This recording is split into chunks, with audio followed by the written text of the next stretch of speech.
ఈరోజు ఏంటి నా వాయిస్ అనేది సర్ప్రైజ్ అవుతున్నారా? ఎందుకంటే నా ఫేవరెట్ జామున్ చేశారు ఈరోజు. విత్ జామున్, దాంట్లో పిస్తాషియోస్, డ్రై ఫ్రూట్స్, డిఫరెంట్గా ఉండిపోతుంది ఈరోజు. మామూలుగా ఉండదు ఈరోజు.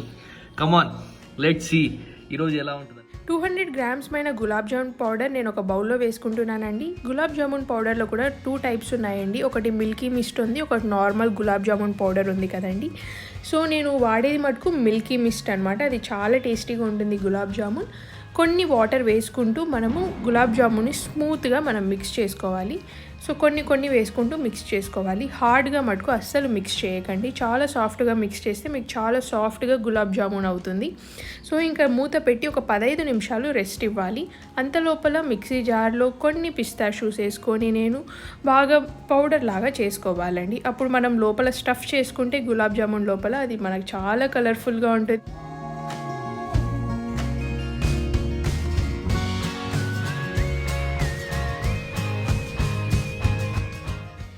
ఒక టీ స్పూన్ మైన నెయ్యి నేను ప్లేట్లో వేసుకొని ప్లేట్కి అంతా నేను అప్లై చేసుకుంటున్నాను. సో దట్ మనం గులాబ్ జామున్ చేసుకున్న తర్వాత పెట్టుకోవడానికి 15 మినిట్స్ పిండి కలిపిన తర్వాత పక్కన పెట్టిన పిండి నేను ఇప్పుడు గులాబ్ జామున్ చేసుకుంటున్నానండి. సో కొంచెం రౌండ్గా రుద్ది కొంచెం మధ్యలో వత్తుకొని మనం పౌడర్ చేసుకున్న పిస్తా పౌడర్ అంతా పెట్టుకొని క్లోజ్ చేసేసి బాగా రౌండ్గా బాల్ లాగా మనం రుద్దుకోవాలి. అప్పుడు మనకి గులాబ్ జామున్ రౌండ్గా అయినా చేసుకోవచ్చు, మీరు కావాలంటే కొంచెం పొడుగ్గా కూడా చేసుకోవచ్చు అండి. మీకు కావాల్సిన షేప్లో మీరు చేసుకోవచ్చు. ఇప్పుడు ఒక బౌల్ తీసుకొని బౌల్లో నేను ఈ కప్పుతో ఒక 4 కప్పులమైన చక్కెర వేసుకుంటున్నాను. 4 కప్పులమైన చక్కెరకి ఒక 3 కప్పులమైన అదే కప్పుతో వాటర్ వేసుకోవాలి. సో మనకి చక్కెర పాకంకి ఈ మెజర్మెంట్తో మీరు ట్రై చేయండి. మీకు బాగా పాకం చాలా బాగా అవుతుంది అండ్ ఈజీ కూడా అండి పాకం చేసుకోవడం.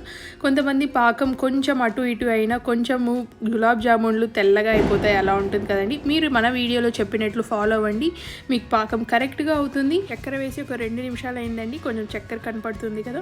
సో ఇప్పటికీ ఒక 4 నిమిషాలు అయింది. చక్కెర అంతా బాగా కరిగిపోయింది. దీంట్లో నేను ఒక 1/4 టీ స్పూన్ మైన యాలకుల పొడి వేసుకొని బాగా మిక్స్ చేసుకుంటున్నాను. యాలకుల పొడి వల్ల మనకు చాలా మంచి ఫ్లేవర్ ఉంటుందండి. సో ఇప్పటికీ ఒక 6 నిమిషాలు అయింది. బాగా బాయిల్ అవుతున్నట్లు మనకు కనపడుతుంది కదండి పాకం. దట్ మీన్స్ మనకి ఇంకా పర్ఫెక్ట్ కన్సిస్టెన్సీ వచ్చేసినట్లే. మీకు కొంచెం నేను పెద్ద బౌల్ తీసుకున్నాను కాబట్టి మీకు పొంగు వచ్చేది అంత బాగా కనపడట్లేదు. మీరు చేసుకుంటున్నప్పుడు మీకు కొంచెం పొంగు వచ్చినట్లు బబుల్స్ వచ్చినట్లు వస్తే అది పర్ఫెక్ట్ కన్సిస్టెన్సీ అండి. మీరు స్టవ్ ఆఫ్ చేసేయచ్చు. ఇంకా ఆయిల్ అంతా హీట్ అయిపోయిందండి. సో నేను ఇంకా మీడియం ఫ్లేమ్లో పెట్టుకొని మనం చేసుకున్న గులాబ్ జామున్ అంతా వేసుకొని కుక్ చేసుకుంటున్నాను. హై ఫ్లేమ్లో మటుకు అస్సలు పెట్టకండి. మీరు ఒకవేళ హై ఫ్లేమ్లో పెడితే గులాబ్ జామున్ బాగా రోస్ట్ అయిపోయినట్లు అనిపిస్తుంది మీకు. కాకపోతే లోపల మటుకు అసలు కుక్ అవ్వదండి. సో పచ్చిగా ఉంటుంది లోపల. మీరు ఒకవేళ హై ఫ్లేమ్లో పెట్టుకుంటే సో మీడియం ఫ్లేమ్లో పెట్టుకొని గులాబ్ జామున్ బాగా రోస్ట్ అయ్యేంత వరకు, బ్రౌన్ కలర్ అయ్యేంత వరకు మీరు కుక్ చేసుకోవాలి. సో మనకి ఆయిల్లో ఫ్రై చేసేటప్పుడు రోస్ట్ అయినా కూడా, ఎంత కలర్ మారినా కూడా మనము పాకంలో వేసినప్పుడు కొంచెం కలర్ అనేది తగ్గుతుందండి. సో మీరు చాలా బాగా రోస్ట్ చేసుకోండి. అప్పుడు మనకి గులాబ్ జామున్ పాకంలో వేసిన తర్వాత కూడా చాలా కలర్ఫుల్గా ఉంటుంది. చూస్తున్నారు కదా, ఇలా మనం బాగా ఎక్కువ రోస్ట్ అయ్యేంత వరకు మనం బాగా కుక్ చేసుకోవాలి. కాకపోతే మాడిపోనివ్వకూడదండి. మీడియం ఫ్లేమ్లో పెట్టుకొని కుక్ చేసుకోవాలి. సో ఇంకా మన గులాబ్ జామున్ అంతా నేను ఇంకా ఆయిల్లో నుంచి తీసి నేను పాకంలోకి ట్రాన్స్ఫర్ చేసుకుంటున్నానండి. సో మన పాకం చూస్తున్నారు కదా, చాలా మంచి పర్ఫెక్ట్ కన్సిస్టెన్సీ అండి. సో మీరు మన వీడియోలో చెప్పినట్లే మీరు ఫాలో అవ్వండి. మీకు చాలా కరెక్ట్ కన్సిస్టెన్సీలో పాకం మీరు చేసుకోగలచ్చు. పాకం కూడా చాలా ఈజీ అండి. కొంచెం పొంగు వస్తున్నట్లుంటూనే మీ పాకం రెడీ అయిపోయిందని బాగా, ఒకవేళ మీకు పొంగు రాలేదు అంటే మీకు కొంచెం ఒక చక్కెర కరిగిన తర్వాత కొంచెం బాయిలింగ్గా ఉందంటే అప్పుడు కూడా మీకు అయిపోయినట్లే అండి. సో పాకం అంతా అయిపోయిన దాంట్లో మనం ఇంకా గులాబ్ జామున్ అంతా వేసేసుకుంటున్నాము.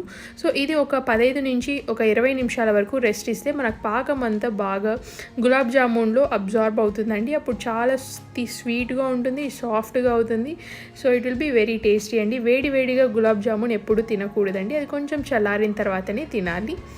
సో దట్స్ ఇట్ అండి. మన గులాబ్ జామున్ రెడీ అయిపోయి చాలా కలర్ఫుల్గా ఉన్నాయి. డెఫినెట్గా అందరూ ట్రై చేయండి, మీకు కూడా చాలా టేస్టీగా ఉంటుంది. And once again happy Diwali to everyone అండి. సో దివాళీ కమింగ్ సూన్ కదండి. Everyone have this recipe on Diwali or whenever you like.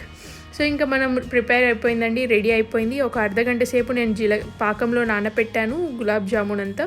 So gulab jamun అంతా నేను ఇంకా బౌల్లోకి, సర్వింగ్ ప్లేట్లోకి నేను ట్రాన్స్ఫర్ చేసుకుంటున్నాను.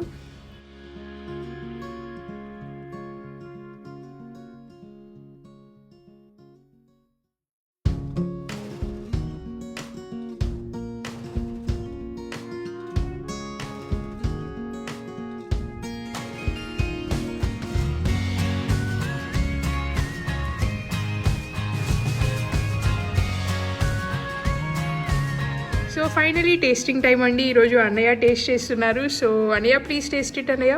వావ్, ఆ కలర్ చూడు, అసలు ఆ కలర్ అసలు దీనికి అవధులు లేవు ఇంకా. అమేజింగ్ అసలు.